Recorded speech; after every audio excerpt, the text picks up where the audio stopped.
जिसको आप, अगर मैं आपसे कहूँ कि बेटा यहाँ पे प्रैक्टिस करके दिखाओ, सबसे अच्छा कौन सा आपको लगा क्वेश्चन? पावर पॉइंट वाला। ओके। अच्छा, तो बेसिकली आप कह रहे हैं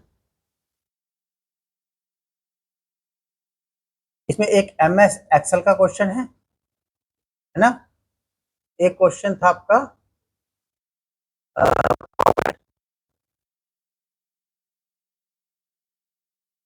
और नंबर 3 पे HTML का क्वेश्चन है आपके पास।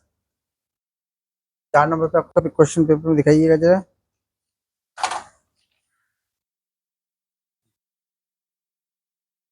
जावास्क्रिप्ट का एक प्रोग्राम है कि आपको एक डिस्प्ले पैटर्न जनरेट करना है, ठीक है। और एक क्वेश्चन आपका लास्ट में जो है,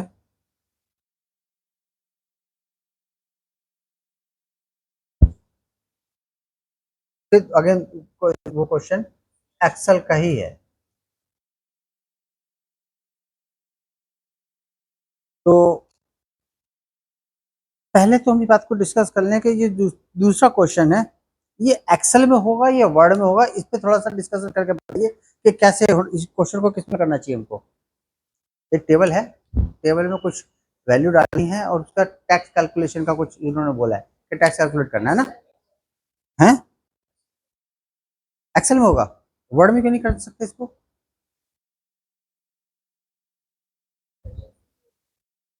वर्ड में कैलकुलेशन हो जाती है, टेबल एंट्री तो हो सकती है ना, तो टेबल एंट्री तो कर सकते हैं हम।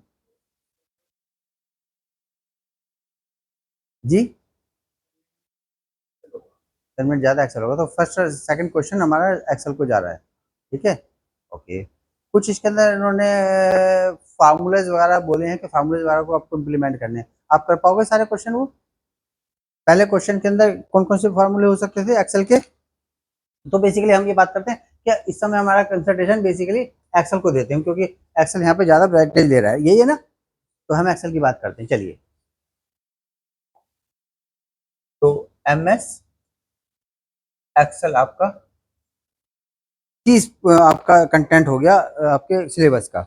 और मैं आपको एक चीज बताऊं बेटा, MS एक्सेल जो है, अगर हम जॉब पॉइंट ऑफ व्यू से देखें तो सबसे ज्यादा आज की डेट में जो जॉब कैरी कर रही है मार्केट के अंदर, वो एक्सेल वाली ही होती है। सबको कहते हैं प्रोग्रामिंग वगैरह, देखिए बहुत अच्छा स्कोप होता है, लॉजिक आपका डेवलप होता है, सब कुछ है।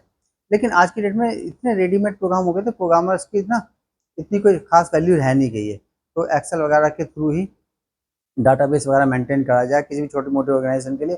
बहुत बड़ी बड़ी जगह पे हो जहाँ पे ये बहुत ही सीक्रेट, आपको सिक्योर डाटा रखना हो, वहाँ पर तो एक्सेल थोड़ा सा नीचे नेचुरल लैग बैंड करता है। लेकिन अगर किसी ऐसी जगह पे हम जाएं जहाँ पे छोटा ऑर्गेनाइजेशन हो, छोटी कंपनी हो, तो वहाँ पर एक्सेल के अंदर कुछ भी मेंटेन कर सकते हैं। स्कूलिंग में, यूनिवर्सिटीज वगैरह के अंदर इस तरह के सारे प्रोजेक्ट हम इसमें कर सकते हैं। और बेसिकली हमारा जो स्कोप होता है आगे जॉब लेने का, वो इन्हीं जगह पे ही होता है, पता है ना आपको?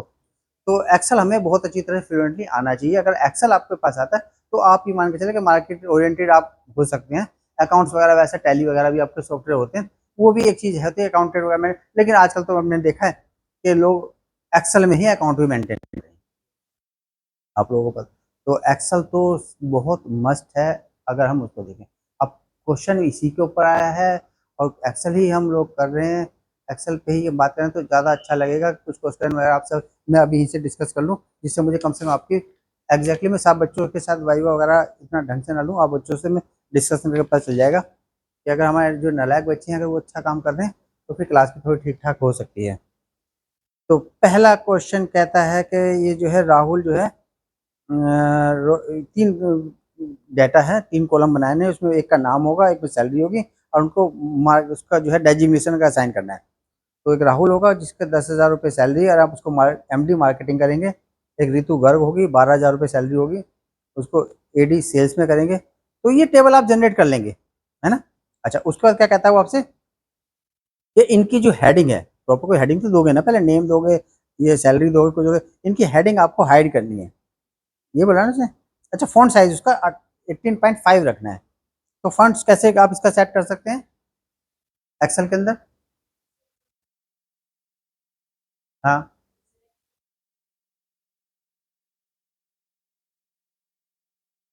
अच्छा। और उसके अलावा कोई कोई शॉर्टकट कमांड होती है उसको